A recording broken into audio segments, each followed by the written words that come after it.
Kasuko ang gibati sa usa ka tig-alima og kanding sa Davao City human matud pa giabuso sa usa ka tawo ang binuhi niini. Ania ang report. Kapungot ang gibati sa usa ka banay sa Purok 2A Barangay Talom o River human matud pa gilugos sa tawo ang ilang gialimang kanding. Ginatugway ni Tatay Baltasar Abiliano sa manggahan ang iyang kanding apan nawala kini. Sa pagpangita, nakit-an kini nga gigapos na o grabing pagkasamad sa kinataw nini. Sa liog ug antiil, gigapos ng pisi. Napagtan-aw na ko sa kinataw sa kanding, nabuliskad, napuwa. Gipablatter na sa barangay ang insidente.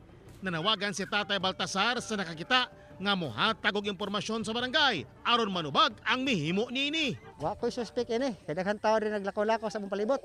Ang ako lang sa aktuhan na nako makita.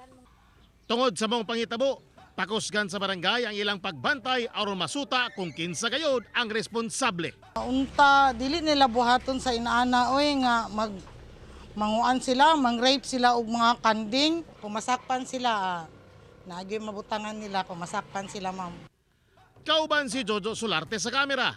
Ako si Teco Campo para sa One Mindanao.